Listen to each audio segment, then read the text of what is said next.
Vlog number 114. Welcome to pop times with predicted. നമ്മൾ ഇന്ന് കണ്ട സിനിമയുടെ പേര് പേട്രിയറ്റ്. ഗൈസ്, ഈ സിനിമയ്ക്ക് 2 ഒപ്പീനിയൻ വരും. ടെക്നിക്കലി നല്ല പടമാണ്. മഹേഷ് നാരായണ ഡയറക്ട് ചെയ്തേക്കുന്നത്, സൂപ്പർ ആയിട്ട് ചെയ്തിട്ടുണ്ട്. പക്ഷെ ഭയങ്കര ലെങ്ത് ആണ് പടം. ഇത്രയും ചെറിയ സ്റ്റോറിയിൽ ഇത്രയും ലെങ്ത്. ഞങ്ങൾ ഈ പടം കണ്ടത് ആനന്ദ് തിയേറ്ററിലാണ്. ഒരു മരിച്ചടക്കിന് പോയ പോലെ നമ്മളെല്ലാം നോർമൽ ആയിട്ട് പടം കണ്ടത്. ഒരു കൂളിംഗ് ഗ്ലാസ് ഒക്കെ സിനിമ കാണുന്നുണ്ടായിരുന്നു. Performance, super performance. എനിക്ക് പുള്ളിയുടെ അഭിനയം അതിന്റെ ഭയങ്കരമായിട്ട് ഇഷ്ടപ്പെട്ടു. ഇതിനകത്ത് പെർഫോം ചെയ്ത എല്ലാവരും അത്യാവശ്യം സ്റ്റാർഡോമുള്ള ആൾക്കാരാണ്. അവരെ കൃത്യമായിട്ട് അവരുടെ മീറ്റർ മെയിൻറ്റെയിൻ ചെയ്തു. എന്നെക്കാൾ ഇഷ്ടപ്പെട്ട കുഞ്ചാക്കോ. ആ തിയേറ്ററിൽ ഒരു അനക്കം വന്നത് എപ്പോഴാണെന്ന് അറിയോ? മോഹൻലാൽ വന്നു. ശരിയാണോ? First half full Mammootty, second ഹാഫിലാണ് ലാലേട്ടൻ വരുന്നത്.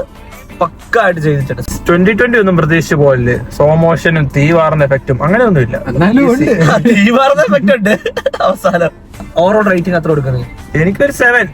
7.69. ഞാനൊരു 6.5. മറ്റേ സിനിമയ്ക്ക് മിക്സഡ് റിവ്യൂ ആണെങ്കിൽ ഒറ്റ റിവ്യൂ ഉള്ള സാധനമുണ്ട്, സിറ്റി ഗ്രില്ലിലെ ഫുഡ് കൊള്ളൂല. മോശം എന്നൊക്കെ പറയാനുള്ളോ.